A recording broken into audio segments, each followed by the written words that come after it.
প্রিয় দর্শক, বৈষম্য বিরোধী ছাত্র আন্দোলন তারা আমাদের এই জুলাই আগস্ট যে গণ অভ্যুত্থান হয়েছিল তার নেতৃত্বের দাবিদার। তারা মনে করে তাদের নেতৃত্বে এই অভ্যুত্থানটা সম্ভব হয়েছিল। শেখ হাসিনা দেশ থেকে চলে যেতে বাধ্য হয়েছিলেন, হাসিনা সরকারের পতন হয়েছিল। তো এমন যে একটা সংগঠন, তারা পরে একটা সাংগঠনিক রূপও তারা নিয়েছে, সংগঠন করেছে, কমিটি করেছে, আহ্বায়ক হয়েছে, অনেক কিছু হয়েছে। সেই সংগঠনটার এখন কি অবস্থা, কেমন তাদের ইমেজ, নিজেদের কাছে কেমন ইমেজ, অথবা দেশের সাধারণ মানুষের কাছে কেমন ইমেজ? মানুষ তাদেরকে দেখে কি ভরসা পায়, নাকি মানুষ তাদেরকে দেখে আতঙ্কিত হয়?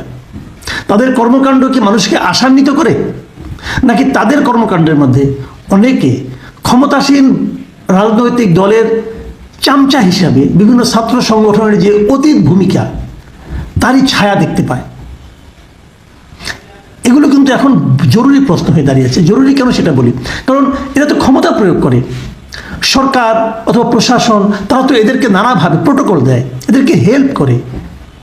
এমনকি বিভিন্ন জায়গায় প্রশাসনের কর্তা ব্যক্তিদেরকে দেখা যায় যে তারা এই সমস্ত বৈষম্য বিরোধী ছাত্র আন্দোলনের নামধারী স্টুডেন্টদের কথায় উঠতে, চলতে, বলতে এবং করতে বাধ্য হয়। তো এরা করছেটা কি? আমরা আগে বলেছিলাম আর একটা অনুষ্ঠানে আমি, যে এরা নিজেদের মধ্যে মারামারি করছে। নিজেরা কখন মারামারি করে? যখন নাকি ভাগাভাগির সমস্যা হয় তখন মারামারি করে।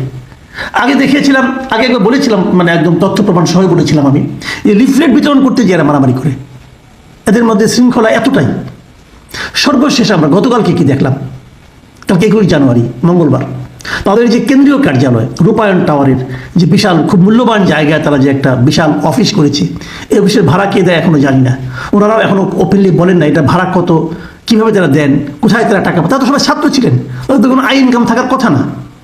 কিভাবে দেন তারা এই টাকাটা, এত টাকা ভাড়া কিভাবে দেন? এই জিনিসটা নিয়ে প্রশ্ন কিন্তু উঠছে। অনেকেই বলছে, যেহেতু মানুষের মধ্যে উঠছে সেহেতু আমি উচ্চারণ করলাম ওনাদের পক্ষে। আশা করি ওনারা এটা জবাব দেবেন, জবাব দিলে ক্লিয়ার হয়ে যাবে। আর জবাব না দিলে মানুষের সন্দেহ বাড়বে। সেখানে গতকালকে একটা মারামারি হয়েছে, নিজেরা মারামারি করেছেন, 7 জন আহত হয়েছে। আহতের মাত্রা এতটাই যে মেডিকেল কলেজে ভর্তি পর্যন্ত করতে হয়েছে। সেই মারামারির দৃশ্য যখন সাংবাদিকরা ধারণ করতে গিয়েছে, সাংবাদিকদের কাছ থেকে মোবাইল ছিনিয়ে নেওয়া হয়েছে, ভিডিও ডিলিট করে দেওয়া হয়েছে। কেন? এই কাজগুলো আগে কারা করতো? সাংবাদিকরা কিন্তু এই আন্দোলনের যে নেতা হাসনাত আবদুল্লাহ তার কাছে অভিযোগ করেছেন যে কাজগুলো, যে আচরণের মুখোমুখি আগে আমরা ছাত্রলীগের কাছ থেকে হতাম, সেই আচরণ এখন আমরা আপনাদের মধ্যে দেখছি।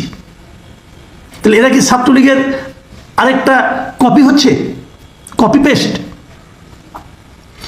এই বিষয়গুলো কিন্তু আসছে, তাদের আচার আচরণ, কথাবার্তা, এটা করতে দেবো না, ওটা করতে দেবো না, এক বিন্দু রক্ত থাকতে এটা মানবো না, এই যে তাদের অ্যাটিচিউড, কথাবার্তা, এগুলো কিন্তু সেই দিকেই মানুষকে কিন্তু ভাবতে বাধ্য করছে। এই বৈষম্যবিরোধী ছাত্রদের মধ্যে আরও একজন নেতা সার্জিস আলম, তিনি জুলাই শহীদ স্মৃতি ফাউন্ডেশন থেকে সরে দাঁড়িয়েছেন। তিনি কিন্তু জুলাই শহীদ স্মৃতি ফাউন্ডেশনের সাধারণ সম্পাদক ছিলেন, এবং এই ফাউন্ডেশনের কাজ ছিল এই জুলাই আগস্ট আন্দোলনে যারা নিহত হয়েছেন, আহত হয়েছেন, তাদেরকে নানা রকম অর্থনৈতিকভাবে সাহায্য দেওয়া। এবং একটা বড় ফান্ড এদের কাছে কিন্তু আছে, সরকারি বেসরকারি বিভিন্নভাবে এদের কাছে এসেছে। তো সেই ফান্ডের যে বিতরণটা, সেই বিতরণ থেকে সার্জিস আলম নিজেকে সরিয়ে নিয়েছেন এবং একটা অজুহাত দিয়েছেন, অজুহাতই বলবো আমি, যে উনি নাকি এখানে পর্যাপ্ত সময় দিতে পারছেন না। আমি বলবো ওনাকে, ভাই তাহলে আপনি কিসের সময় দিচ্ছেন?